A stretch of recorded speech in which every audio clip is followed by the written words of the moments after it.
Hello বন্ধুরা, তো কেমন আছো তোমরা সবাই? আশা করি ভালোই আছো। তো আজকে আমাদের কাছে অ্যামাজন থেকে একটা কাশ্মীরি আপেল গাছের অর্ডার এসেছিল।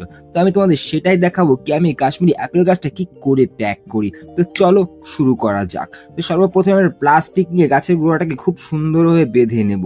ঠিক আছে, তারপরে আমি একটা টেপ দিয়ে গাছের গোড়াটাকে চারি সাইড দিয়ে আমি পেঁচিয়ে দেবো, যাতে কি হয় বলো তো, যাতে কার্টুনের মধ্যে ডেলিভারি করার সময় গাছের গোড়া থেকে কোনো মাটি না খুলে যায়, আর কার্টুনটা খারাপ না হয়। তো দেখো আমি কি সুন্দর হয়ে গাছের গোড়াটা বেঁধেছি। এবার একটা কার্টুন নেব, যেটা আমি চৌকা হিসেবে বানাবো।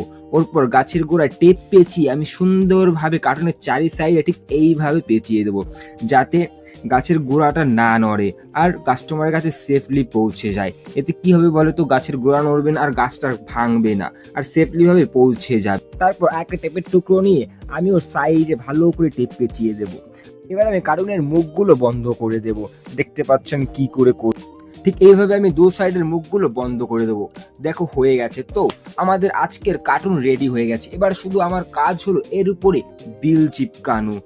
তোমরা দেখতেই পাচ্ছ আমি কত সুন্দর করে করছি, কারণ এটা অ্যামাজনের অর্ডারগুলো খুব সুন্দরভাবে প্যাক করতে হয়, না হলে কাস্টমারের কমপ্লেন আসে। তো তারপর আমি অ্যামাজনের বিলটা চিপকাবো। আমাদের আজকের বিলটা কাগজের ছিল, কারণ অ্যামাজনে বেশিরভাগ সময় কাগজের বিল বের হয়। দেখো কত সুন্দরভাবে আমি অ্যামাজনের এই আপেল গাছের কার্টুনটা রেডি করে ফেলেছি। ভালো লাগলে লাইক, শেয়ার, কমেন্ট আর সাবস্ক্রাইব করে নিও।